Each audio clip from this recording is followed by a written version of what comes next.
It began on a moonlit night when the village was blanketed by a thick layer of snow. The air was crisp, and the trees in the forest beyond the village whispered secrets to each other in the wind. The old women in the village had gathered around the fire, speaking in hushed tones about strange happenings in the woods. For weeks, there had been rumors of wild children, not quite human, who had been seen running through the forest at night. No one had gotten a clear look at them, but the stories persisted. The children were said to be living like animals, moving in and out of the shadows, and people claimed they could hear their eerie howls at night. At first, the stories were dismissed as mere superstition, just another tale to tell around the fire. But as the sightings became more frequent, the villagers grew uneasy. Children, young and old, started to speak of shadows in the woods, figures that moved unnaturally fast, and eyes that glowed in the dark. It wasn't long before even the bravest among them began to stay close to home after sunset, afraid of what might be lurking in the cold night. One evening, as the sun dipped below the horizon, the village was shaken by a blood-curdling scream. It came from the outskirts, where the woods met the farmland. The scream was followed by a series of rapid footsteps, and then everything fell silent. The villagers gathered, fear evident on their faces, but no one ventured into the darkened woods that night. They huddled together in their homes, locked the doors, and prayed that whatever it was would go away. Days passed, and the terror of the unknown grew. It wasn't until a group of young hunters, determined to prove their bravery, decided to venture into the woods that the truth began to emerge. They went out with their bows and arrows, tracking through the snow, following the strange prints they had found. The footprints were unlike anything they had seen before, wide, heavy, and dragging, as if the children had been walking on all fours. As they ventured deeper into the forest, the air grew colder, and the trees seemed to close in around them. They moved cautiously, eyes darting between the shadows. It wasn't long before they heard something, a rustling in the brush, followed by a soft growl. They froze, their hearts pounding, their hands tightening on their weapons. Slowly, cautiously, they crept forward. What they saw made their blood run cold. There, in the clearing, stood two figures, small, ragged, covered in dirt and leaves. Their hair was wild, their faces streaked with mud, and their eyes glowed with a strange, animalistic intensity. The hunters stood frozen, unable to speak. One of the figures stepped forward, sniffing the air like an animal, its bare feet making no sound on the cold ground. The other figure followed suit, moving with an unnatural grace, almost as if it were part of the forest itself. The hunters barely breathed as they watched the creatures.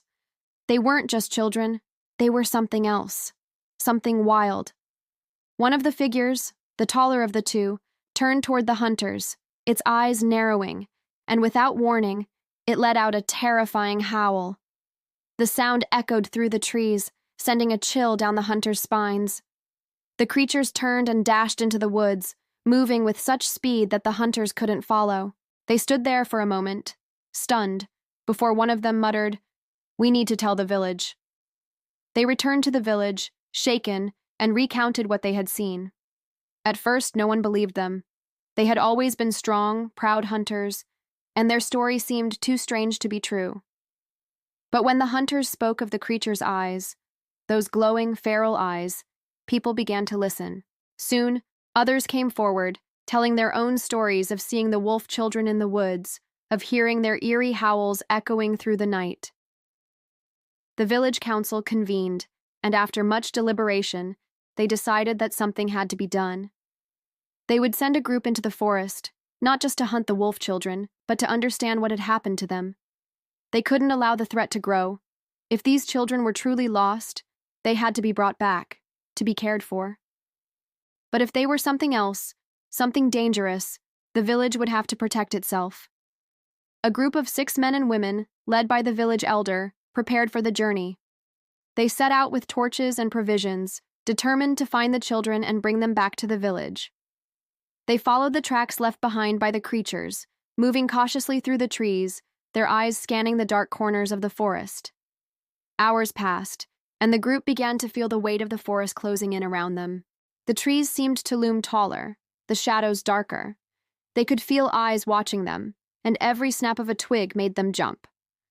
The forest was alive, and it was clear that the wolf children knew they were being hunted. Finally, as the group reached the heart of the forest, they heard it, the low, guttural growl of the wolf children. The growl was followed by a series of howls, sharp and piercing, as if the forest itself had come alive with sound. The group stopped in their tracks, listening. "There's no turning back now," the elder said, his voice steady but laced with fear. The group continued forward, deeper into the forest, following the sound. And then, in a clearing, they saw them again, the wolf children. This time, they were not alone. The creatures had gathered in a circle, their eyes glowing as they watched the humans approach. The elder stepped forward, raising his hands in a gesture of peace. "We come not to harm you, but to understand," he called out. For a moment, the creatures simply watched them, their eyes calculating. Then, without warning, the smaller of the two wolf children lunged forward, snarling. The others followed, moving with terrifying speed. The humans scrambled to defend themselves, but the creatures were too quick, darting between trees, vanishing into the shadows before they could react. "Fall back," the elder shouted, but it was too late. One of the villagers, a young woman named Alara, had been knocked to the ground by one of the creatures.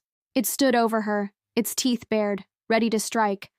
But before it could make a move, the elder stepped forward. "Stop," he commanded, his voice filled with authority. The wolf children hesitated, their eyes shifting between the elder and Alara. Slowly, the larger of the two creatures backed away, its movements cautious, as though it were waiting for something. "We don't want to fight," the elder said, his voice softer now. "We only want to help you. Please, tell us who you are. Why have you come here?" For a long moment there was only silence, broken only by the sound of the wind rustling through the trees. Finally, the larger wolf child stepped forward, its eyes filled with a strange sadness. "We are lost," it said, its voice rough, almost human, but still too wild to be fully understood. "We were once children, but now we are something else.